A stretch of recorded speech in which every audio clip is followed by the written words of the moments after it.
Welcome to Shop Talk, where we chat about what's going on in our businesses right now, what's exciting, and what's challenging. When something exciting happens, we want to ensure we're taking a moment to recognize and celebrate our successes. When things are challenging, talking through them together to gather each other's perspective is often so insightful. And if you're going through any of these challenges at the moment as well, we hope that by sharing openly, you know you're not alone, and that as business owners, we are all navigating this crazy journey together. And we are at somehow the end of 2025. So I don't know how that happened. Agreed.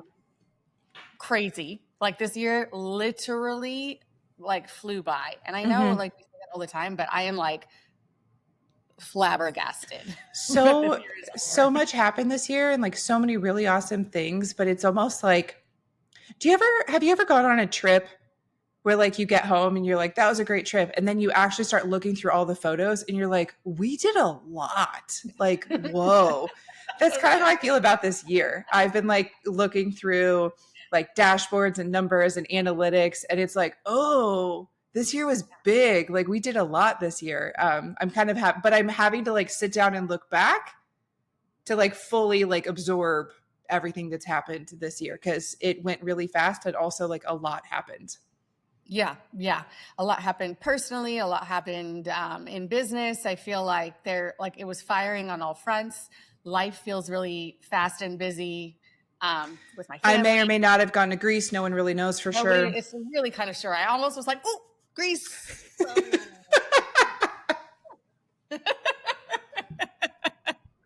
So I'm still waiting for the full picture. Are you on my newsletter list? Because a really great newsletter went out a couple weeks ago. Oh, okay. And I got some pretty good responses from it. Thank you very much. Okay. Well, hey, listen, email newsletters are where it's at, from what I hear. I'm still figuring out my strategy. So there's that. So, agreed. Okay. As long as it's working for you, girl.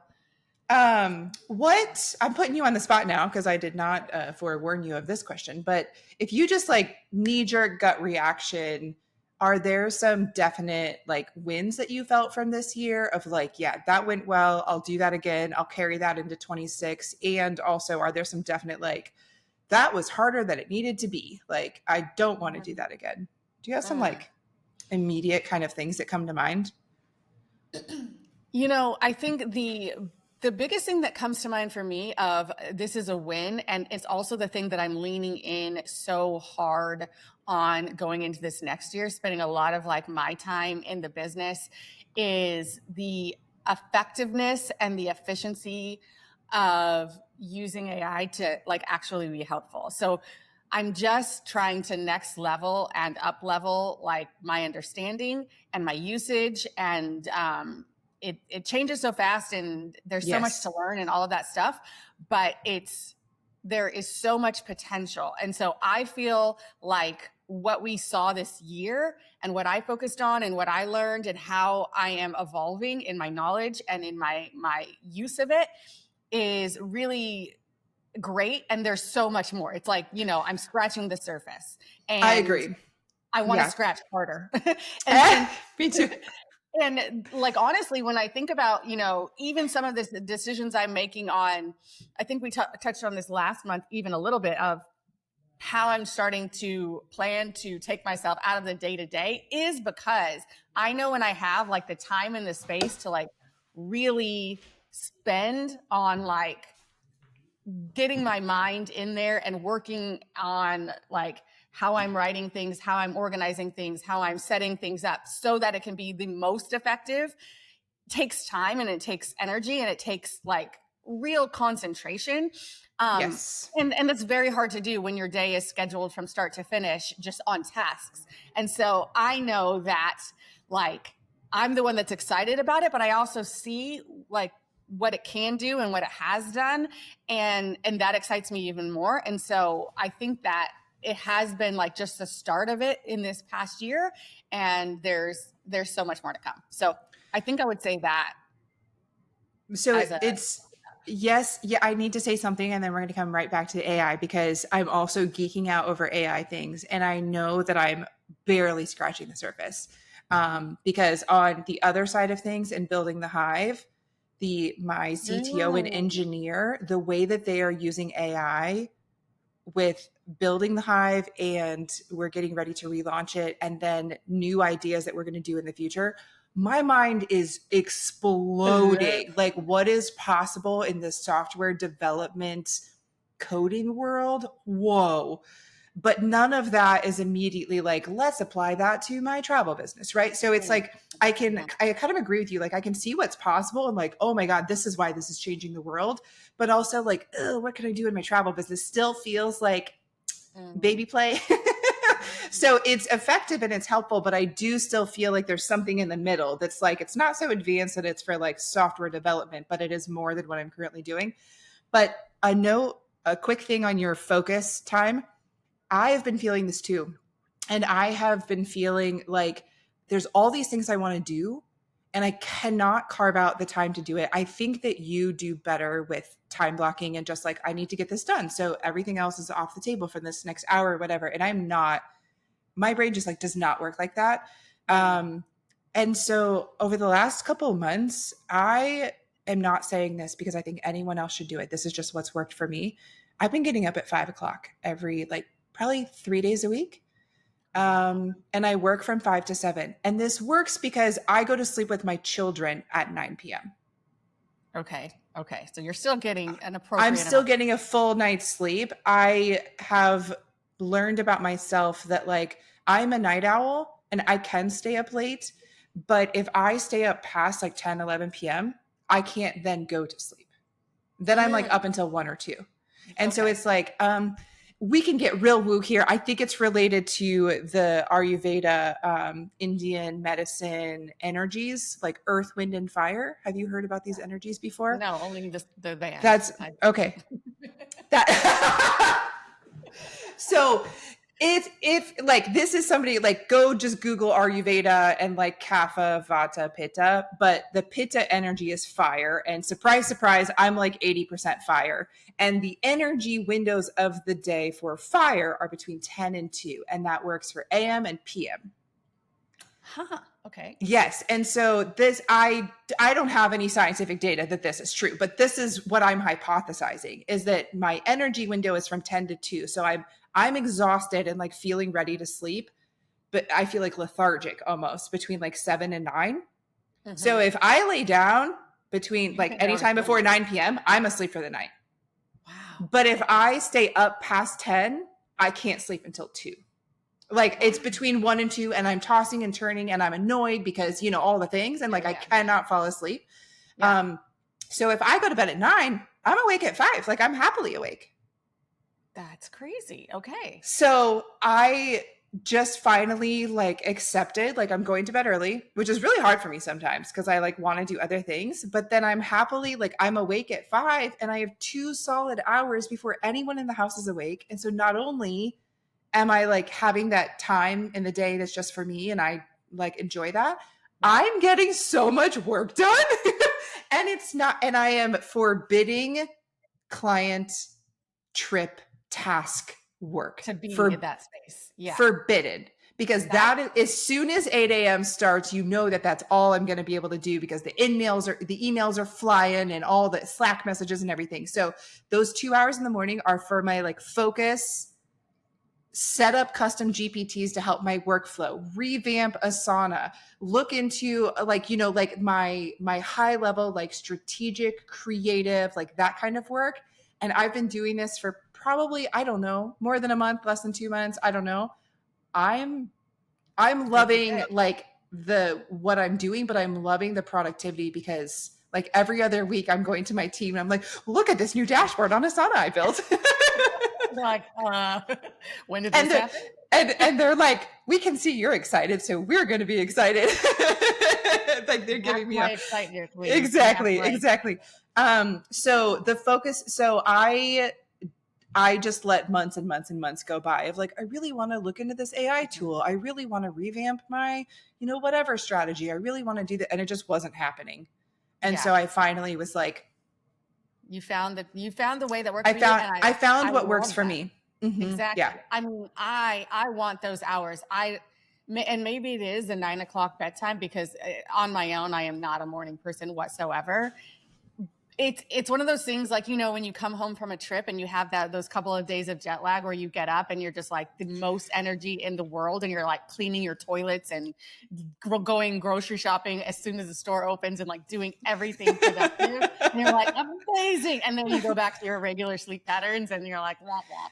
So I don't think it has to be morning though. Like my husband is a night owl and he will stay up until midnight and he will work and like crush things out and he gets excited about his projects. And then he literally walks from his office to his bed and passes out within 30 seconds. And not only does that annoy the crap out of me, that's how he is. And so and then he sleeps until 7. So like that works for him. He's found his rhythm. That does not work for me. Yeah.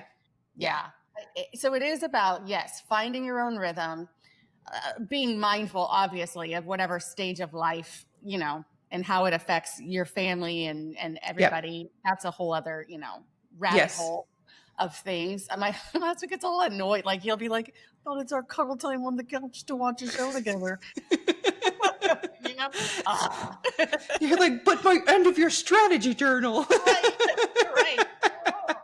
All these things in my brain. It's like literally we were I think I told you last time, I'm in this like process of like trying to figure out like real estate investment and all these things. And like we had driven up to this area last week and we were coming home and like I had all this information and then I had all this thoughts about it. And I'm just like sitting there like, I cannot go to bed until all of this is out of me. And I have made my like lists and I have done my checklist and I have researched this. And so I'm done for the night in terms of communicating, in terms of like, this has to come out of my brain or else like we're in trouble. So yeah, I think, you figure out yourself, you figure out like your rhythms, you figure out how it can work within your family dynamic. And then you just do that. It does not have to be in the 9 to 5 time slot. I think like if that works for you, that's great. Also, if that's not working for you, like that's okay. That's the beauty of having flexibility and just figure out what does work for you. I work a cumulative 6 to 8 hours per day. It does not happen from 9 to 5. No. So, nope. That's really, really brilliant though. I love that. It's working for me and I'm feeling really excited about it and I'm getting a lot done. Like I have like my task list and then I have my like project list of like my team is giving me a really hard time about our concierge stuff right now because it's feeling a little bit unsteady and I'm just like, that's next on my project list, guys. It's coming. It's coming. So let's go back to AI because I am just like every little life hack that comes through AI, I'm just here for it. So what are you using right now that like, it's now a part of your workflow, and what else are you like looking into and are you like curious about? Yeah. So, I'm a constant student. I have a few like email newsletters that I'm on of like AI specialists, just like generally. I'm part of like this program where I pay, I don't know, like $100 a month. And there's just like the nerdiest, geekiest people who are just like AI gurus. And the great thing about it is like they are constantly like just sharing information and you can ask questions, but I'm the lurker. But there's like libraries of prompts for everything in your business that you would ever need to help figure out. And so you can just go in there and whether that's from a marketing perspective, an operations perspective, an agent perspective, all of these things and be like, here's what I'm trying to do. And it's just a shared library of everything helpful that you could need. And so I use like, if I'm like trying to kind of understand something from the financial side of my business, and I'll go in there and kind of like tinker with like this whole, my brain doesn't work like this, but I know what I want it to do. And then I'm like, okay, great. Like now I have something that works to get me to start like analyzing these numbers and these outcomes. And if I'm looking to do this, what has to happen here? And for those types of things. But inside my own business, what I have been doing lately is kind of just like, I'm structuring everything through like, how is it helpful and how is it also repeatable? Maybe that's not the right word, but like I'm trying to build things that is not, it is from my knowledge and my understanding in my business, but then so that everybody can use it. So from start to finish, of course, our client experience is all AI integrated. And where I'm at right now is also kind of like I have custom GPTs, but now I'm like utilizing the same kind of, not the same, but like the different ways that like Claude gives me information, and like I'm in comparison mode to be like, Mm-hmm. where am I getting the best output on the different platforms, and how are they nuanced differently, to and seeing what works for what, right? So if I'm doing like my whole this type of work in terms of like my consult call prep, my brief builder for like, and what's really, really interesting is like coming up with ways, because I think we talked about this as well, for sales to be done by somebody else besides me. Mm-hmm. And so I'm really looking into like, how am I gathering the nuance from the client and interpreting it and appropriately for the DMC partner, and in what ways can like this brain help partner. So I think even thinking about it, it's not just kind of like separate from me, but like, how do I add myself to it in a way that really, really gives the outputs that like are in alignment with me, so that if I'm Mm-hmm. not editing, somebody else is still getting really, really great outputs and able to edit appropriately, like on their end. Mm-hmm. But a lot of like learning how to quality assurance, like check all of those types of things. Like my marketing, I'm really, really excited about, not only from like a full audit of like my website and deep dive into kind of like SEO and content creation and plans for like the quarter, plans for the month, but also like just getting really quick at being consistent in my content, but also effective with my content across like multiple platforms, and trying out different platforms that could potentially, you know, be part of like what we do long term. So I feel like it's just like the amount of work that I'm able to accomplish is good. And I want it to be great work and really like in alignment, not just like I did a lot of stuff, but it's all kind of like half-assed, not really great. Did I answer your question? I guess, what are some specific examples of like where AI is integrated into your workflow, where like you or someone on your team is prepared to do a task and like AI is a part of it? Is it like a custom GPT? Is it just an automation that they're not actually having to do anything and it's just happening? Like where, I guess I'm curious on more of like the specific examples of where it's being used. I mean, I can't think of a part of like our client experience where it's not used, I guess. Okay, so discovery call comes in and you're ready to start a new trip. Like what in that is AI currently? So the custom GPT that we have built to kind of take in the data from a form and prepare for a call is all kind of like fed into ChatGPT to prepare for a call. And so Got it. that template is based on kind of like this, and then, you know, obviously input, and then the transcript from the call and the inquiry form, both of those things combined to make kind of like a brief of the client after the call, and like what the next steps are and how we're approaching like the trip design.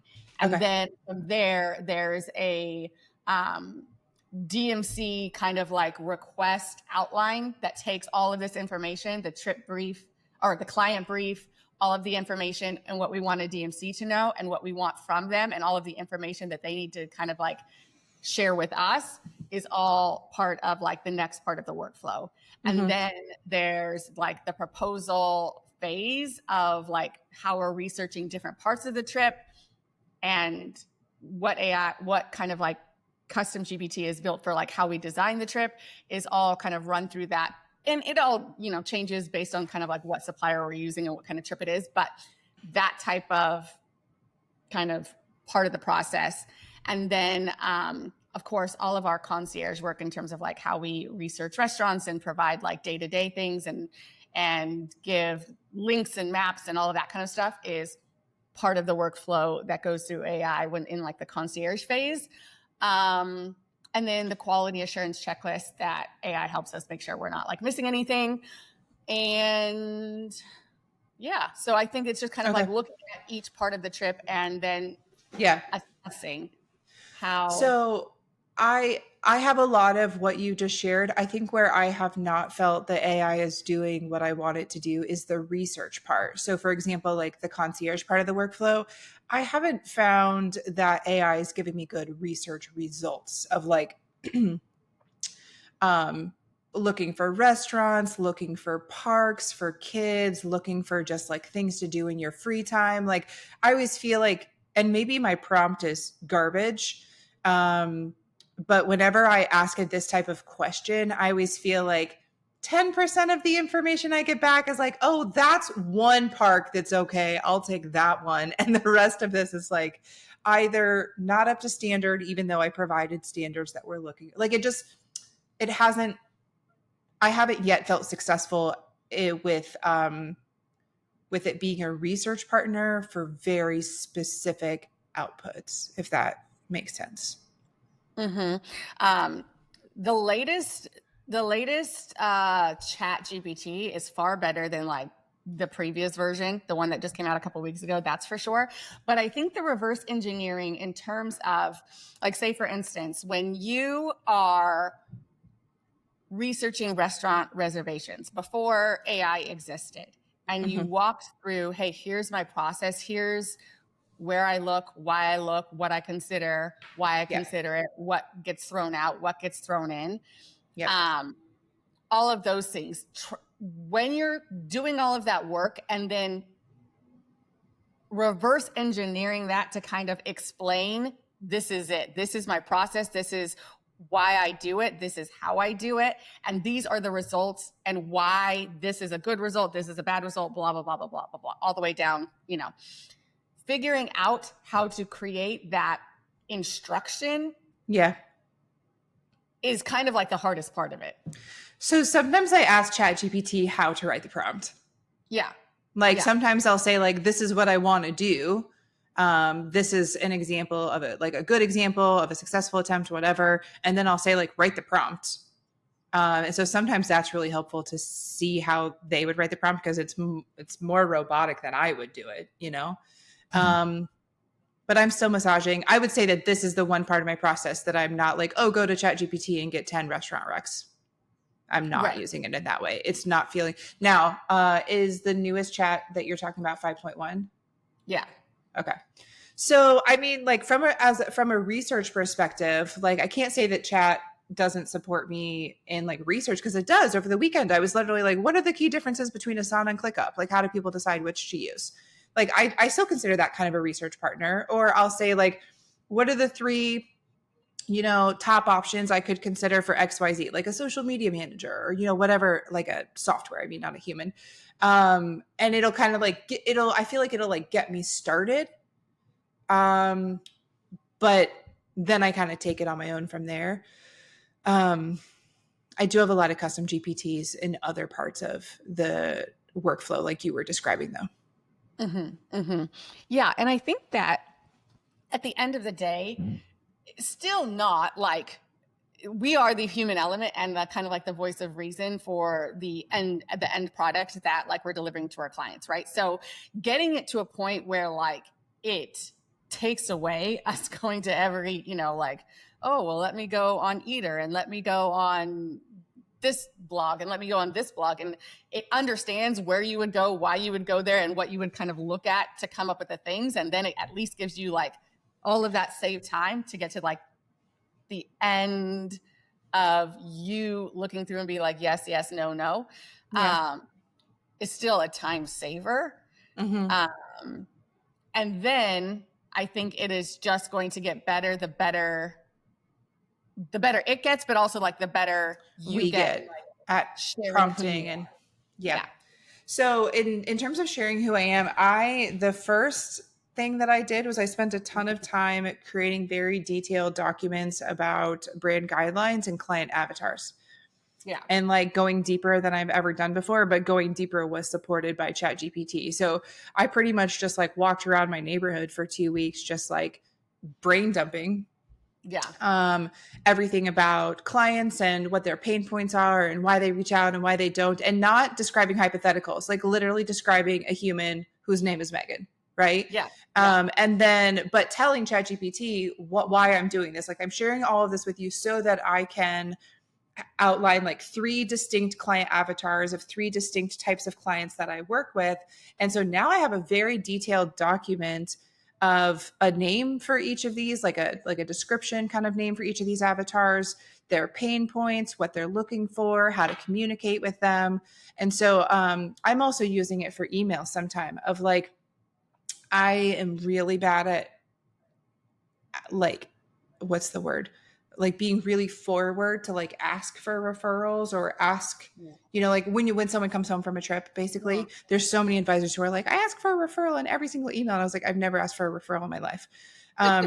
But with these types of emails that are very uncomfortable for me to write, I put them into ChatGPT and I'm like, I'm speaking to Megan, which I'm not speaking to Megan. I'm speaking to a client profile who aligns with Megan, who is in my client avatars.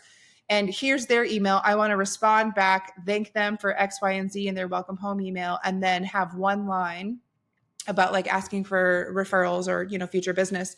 And it caters that messaging to that client avatar. And so far it's like 10 out of 10. Like the Oh. way that it like requests the like future engagement, whether it's that client staying in touch for a future trip or asking for a referral, is customized to their like avatar style so that it's not just one sentence that I'm using for everyone. It's actually catering to like the way that that client is going to receive that message in the best way. Yeah, exactly. Exactly. Yeah. This kind So of stuff with like custom GPTs has felt very helpful for me. 100%. Yeah. So I mean, I feel like this is obviously the future, but it is like the learning curve is so big, and I think it does take like the dedicated effort, time, energy on our end as business owners to see how we're using it and how to continue like growing and learning in the most effective and efficient way. Because it isn't just efficiency. It's like it's not just about getting faster at the things we're doing or not doing the things The and having end it be result automated. is It's like, better. yeah, It's not just doing it faster. Like I'm finding the end result is yeah. better. Like I'm far better at my job. I am a Mm-hmm. far better travel advisor. I'm providing a far better service. It's getting far more customized and elevated when I'm able to use this effectively. So yeah, I mean, I think that has been the focus in 2024, and This is 2025. yeah, yeah, yeah. That's how fast the year has been. You don't even know what year it is. Oh Yeah. man. Anyway, so yeah, that is kind of like how I'm ending the year. And yes, to your point of you spending a lot of time outside of the business, I have spent the last month or so getting a whole business view outside of like the client work, etc., and using like a good CRM, but getting like a whole task management just it's a big beautiful brain now for my business on ClickUp, and that has been a learning curve in and of itself. But like now that it's finally built and operating and running and worked out the kinks and has started to use it, it feels really good. So I'm ending the year with that being kind of like our new Bible, so to speak, and Yep. that feels really really great and just organized and all of that good Yeah. stuff. I've done the exact same, but on Asana. So I've gone through like every single step of the workflow, updated and just tweaked, SOPs and what this is about and who owns this and what success looks like, and just like really outlining like every nitty gritty step. Because I felt like I kept finding little things that were falling through the cracks on the team. Nothing that impacted clients. It more just impacted like my sleep.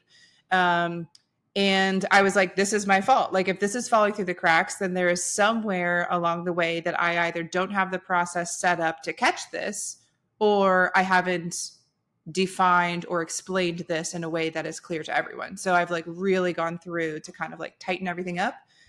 And then I've I kind of had like half the SOPs and notes in Asana, and now I have all of them.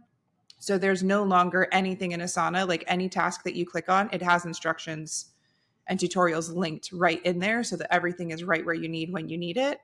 So it sounds like you're doing the same thing in ClickUp, which is, it doesn't really matter. I think they're both pretty Yeah. comparable. Yeah. I've also brought all my numbers into Asana. So I Yeah. used to have like a separate spreadsheet where I was keeping track of things like the number of new inquiries I was receiving each month, and was I accepting it or was I declining it, and why I was declining it, and how much did they spend. And I was doing all of this so that I could say, this is the average number of inquiries I receive during a month. This is the average trip cost, like all over throughout the year, you know, all these things. And I was keeping it in a separate spreadsheet. And what I was finding was it was not always being updated. And so it wasn't accurate. And B, there weren't any like visual analyses that could be pulled from it easily. And so I was like, well, I could set up a custom GPT where I could like pull in this spreadsheet and then be like, analyze it for me. And, you know, here are the questions I want to know. And then I was like, all of this should be in Asana, because Asana literally has a dashboard function that could just create this graphs for me. Mm-hmm. So that's what I spent the weekend doing. Yep. Happily so, because I'm such a nerd. And tell me about a good time. I know, literally, I was like just living my best life this weekend in Asana dashboards.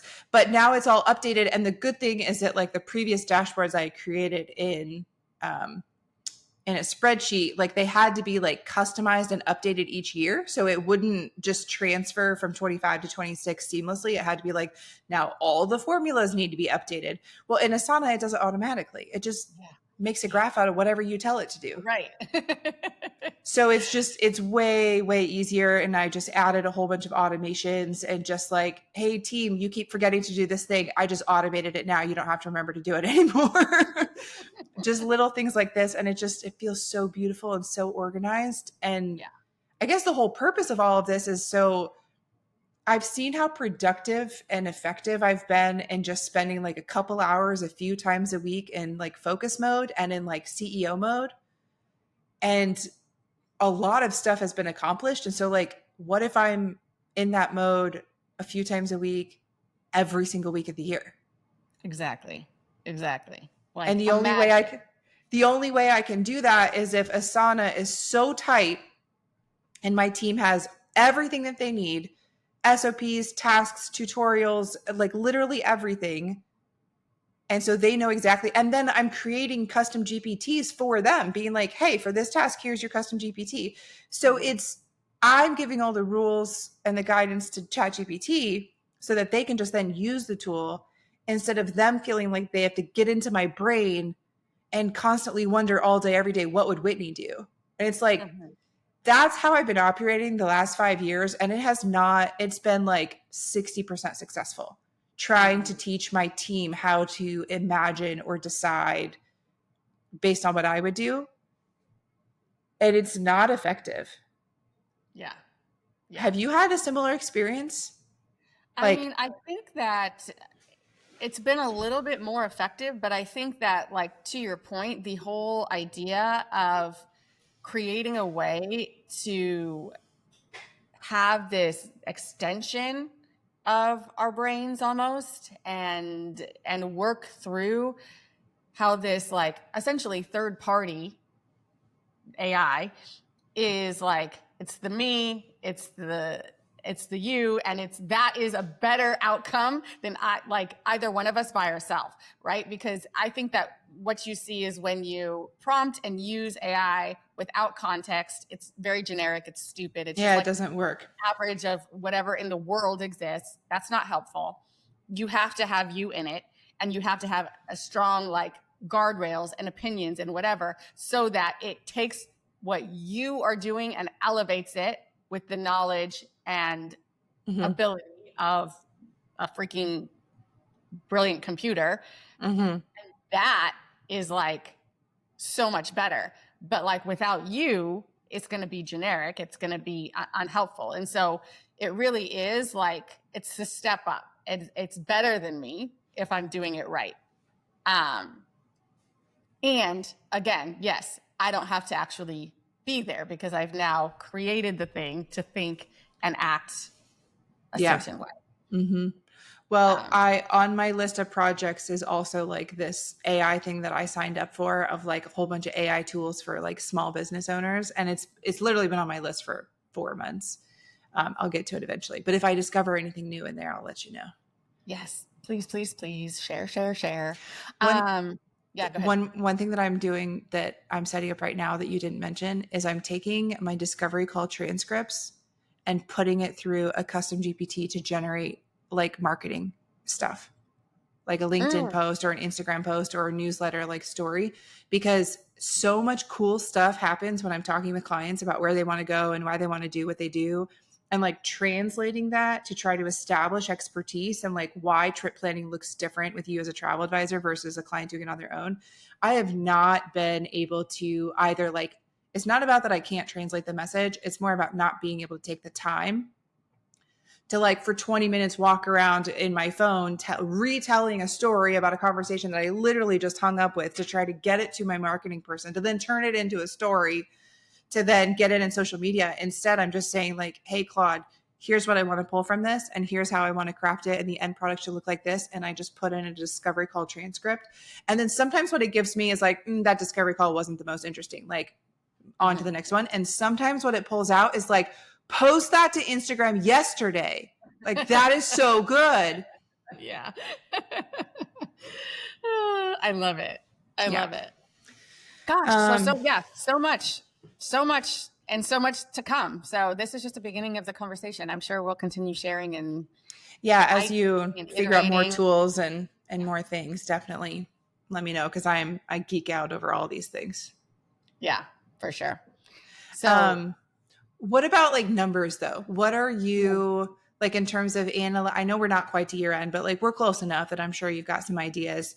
What are you, based on what's happened this year, what are you still, I know you're in maintenance mode, right? Are you still in maintenance mode for next year? Are you looking to push and drive the same? Are you wanting to push and drive a different result? Like I was kind what's of in happening? maintenance mode, but at the same But time, you're never in maintenance mode. You're Brianna Glenn. I know. I had a pretty profitable year above what I was like expecting.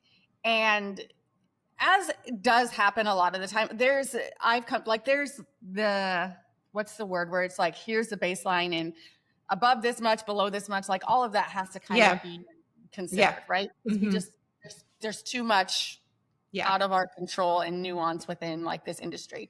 But I think that like, especially compared to numbers last year, I was above what I expected because number one, I wasn't really trying to drive too hard because I knew I was down a team member for 3 months of the year and all of that kind of stuff. But I did have a pretty like successful year and a pretty positive year without trying. And so I'm honestly at the point, especially when I'm thinking of next year, but I'm thinking of next year in the context of the next 3 years, kind of in the mindset of this next year is to maximize what a 3-person pod can do. I have what I think from and especially now that we are more efficient and effective, right? Maximize what a 3-person pod can do from a volume perspective, a revenue perspective. Those are connected because I know I am not trying to like not be honest and true to like what my book of business is and what my clients, who they are, so all of that kind of stays true to a point. But maximizing that is the next goal. And those numbers, once I feel like we get to that point of like, we're maxed out in a solid way that feels good and not overwhelming, is what I'm driving to next, like purposefully, I think, because I want to understand what that feels like and then make the call of this is good, or the next step of growth looks like this. And I kind of have like both like paths understood to a degree, but don't know which one I'm going to go down. And when you say this is good, what's the answer to that? Is it a number It's a number or okay. of like, hey, like this is what I think solid, maxed out triangle pod looks like. This is what the revenue I think we can get to. If we're at this revenue, this is the profit margin. This is what I'm taking home. This is what I'm paying my team. This is what it looks like big picture. Do I just stay and maintain that? Because I feel like Yeah. that, what I have outlined and kind of like mapped out, like that's great. I'm very satisfied and happy. Can I grow from there? I could. And do I want to? We'll see. Yeah.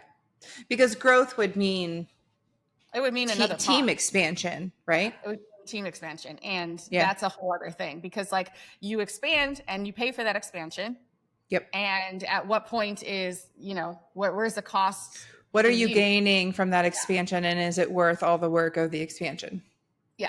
Yeah. Yeah. So I haven't decided yet. That's the next path, but I am comfortable now with driving towards like maximizing what this pod can do and with less of my daily requirement. Yeah. Yeah. This may change because I change my mind frequently, but I've already kind of to this topic that you're discussing, I've already kind of decided I don't want another pod. I don't want expansion. And so now that I do feel like we're in a good place with optimization and efficiencies and automation and, everything that we can do as a trio in our pod, my entire goal next year is planning the exact same amount of trips, roughly, higher profitability, less work. Mm-hmm. And that obviously happens. Like I want less work, more time, more money. Mm-hmm. Which sounds like a really crass way to talk, but like that's what I'm driving toward. I want to be able to work like a 6-hour day and like enjoy my evenings and weekends and then happily come back to work the next day and get things done and then be able to like be done for the day. And that just like has not been my existence for almost 10 years. Yeah. It's been almost 10 years for us, Brianna. I know. Well, is it 10 for you and it's almost 10 for me? Yeah, I know. You're like, I don't work weekends, so I don't have this problem. I don't work weekends. 30 hours is my fullest work week. So I have not worked weekends in a long time, but that doesn't mean that everything is done. Yeah. So you want it to feel like this is. I wanted to feel like there's not stuff hanging over me that should have been done Friday, but now it's going to be done Monday. Like I want to like work 30 hours and be like, no, everything that needs to happen has happened. I'll be back on Monday. Mm-hmm. That I think that it's the feeling that I'm looking for. Yeah. I've like gone in like brute force mode and been like, I'm not working weekends. Yeah. Like I've accomplished that, but that doesn't mean like my task is done. It just means that clients had to wait a little bit longer, which is so I think what I'm driving toward to accomplish this is that I've like really dug into the numbers and like my business is built on 70 to 80% custom FITs. And like, that is amazing. That is what I'm known for. That's what I have repeat and referral clients for. And I can't do it. I cannot do a higher volume of custom FITs. Yeah. So everything next year, and I don't know the answer to this, so I'm saying this out loud, but I don't have like a bullet pointed strategy like I wish that I did to say, and this is how I'm going to do it. Is to drive the higher profitable trips in a great, so that, maybe in 3 years I can say that 50% of my business is custom. Meaning that the other 50% is Safari, which is custom, but way easier. It's not custom Florence and Rome and Tuscany. It's custom get to the lodge and send me your elephant photos. Like no dining reservations. You do spa when you get there. Just go see the jaguars, not the jaguars, the leopards. So anyways, it's that higher, it's higher cost, but it's also just more profitable. So it doesn't have to be higher cost. Even if it's a $25,000 safari, which is my average trip for any custom trip, it's more profitable than a $25,000 Italy. 100%. And also, I know I am like, this is never going to happen because I don't know cruising and I don't cruise myself. But anytime I book like one of those high end cruise lines and I see the commission, I'm I like, know. holy crap, this is what I know. people are out here making, doing no work. Well, let's not say they don't do no work. They do a lot of work, but it is very different. Um, Listen, there's many a day that I feel like I should have been in Kareen's cruise business blueprint from oh day gosh, one and just took the, did the right thing. But the thing is, I think coulda, shoulda, woulda, but I think the reality is, so I've been having this conversation with myself for about 3 months of like, okay, more profit, more time, less work. How am I going to do this? And everybody's answers are the same. So there's nothing that I'm saying here that is revolutionary. Higher profitable trips like safaris, higher profitable trips in terms of the amount of time that goes in for what you earn, multi-day tours like backroads and Tauk and all of these amazing things, and river cruises and any kind of cruising, and hotel onlys. So when you were booking like 5-star hotels, a week at Grand Velas, that's easy comparative to like the amount of money that you're going to earn. And so I thought my plan was hotel only and tours and cruises. I really did. For like the last couple months, I was like, okay, I got to figure out how to drive this business, but this business isn't my current book of business. So then I got to figure out how to build like literally a new book of business for people who are looking for these things. And then I was like, I've never been to the Caribbean. You shouldn't call me for hotel only because that's usually where hotel only is happening. It's domestic and Caribbean. Yeah. Don't call me for Turks and Caicos. I've never been to Turks and Caicos. I sure haven't. Oh, I've been once. Yeah. Yeah. Now, I do know Mexico quite well, but outside of that, and so I was like, this is nonsense. How can I become a hotel only expert when I haven't been to most of the hotels? And then I was like, well, I can do the multi-day tours. I've been on one backroads tour, y'all. Like, yes, I can sell it and yes, I can promote it. And I do love me a good backroads. And I would like to go on more personally, but I haven't been on a cruise ship. I can't suddenly sell more cruises. I mean, I'm talking to myself right now, but I'm also talking to anyone listening. Like, yeah, it is easy to come up with ideas for how to generate more profitable trips, but it has to align. This is why you and I aren't cruise experts. Exactly. It has to align with not only your actual personal area of expertise, but it also has to align with your interests. And the thing that like people know you have seen you do, know that you love and have experience with. Like I think I told you, I am going on my first Ama Waterways cruise next summer. I'm so excited. I'm pushing this thing hard too. I'm excited for you, and I think you're going to like it more than you think you will. I enjoyed my river cruise. Yeah. It was such a relaxing way to travel, like an easy way to travel. I'm just like, I was like, wait, so we just go roam around and like be back here for, all right, see you later. So yeah, but it is, I am wise enough to know that it is not going to be my one river cruise experience that now makes me the expert go-to person for every client looking to go. Now, might you go from selling 1 per year to selling 3 per year? Absolutely. And that's what I've done with my cruising and my backroads is like, I did 1, so I know enough to be dangerous, but it's not going to become 30% of my business. Yes, exactly.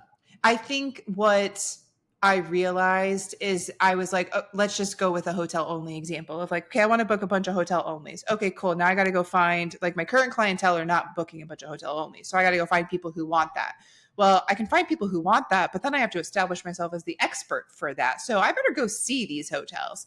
And then before I knew it, I was like, this isn't a goal for 2026. How many hotels do I think I can see in a 2-month period? Like this is a 5-year plan, right? So like, the reality is that whatever you want to sell, regardless of whether you want to generate more inquiries, more revenue, more time, more profit, whatever the answer is that you want to sell, you have to A, be interested in it, and you have to B, know something about it, and C, be actively increasing your expertise in it. Not I went on one river cruise 6 years ago. And now please send me all your river cruise bookings.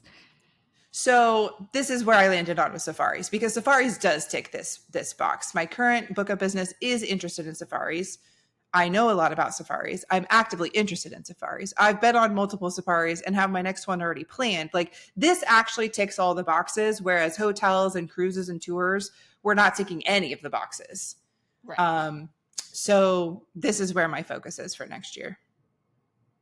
I'm looking at the profitability number a lot more than I'm looking at the revenue number. There you go. That's the number to pay attention to. I still am going to record this podcast for my thoughts about. I'm going to pick a number just to kind of like layer it in with specificity, but I want people to focus so much more on profit versus anything else. And I think we just too often are focused on the wrong numbers in this industry, that like they matter to an extent, but they don't matter to how you live your life based on how you run your business. And so I think it probably shifts as well. Like a new advisor might focus on new inquiries, and a mid-range kind of, scaling entrepreneur might focus on average trip cost. And then at some point it's like, okay, doesn't matter the inquiry. It still matters, but like now you need to shift to profitability. Like focusing on profitability from day one might be dangerous, right? well, Like yeah, you would say no to you would say no to every single custom FIT if you focus on profitability. But yeah, I think that understanding that there are phases of business, and as your business grows, you might be watching different metrics, I think is a really good kind of thing to keep in mind. Absolutely. I mean, well, I'm excited for next year now.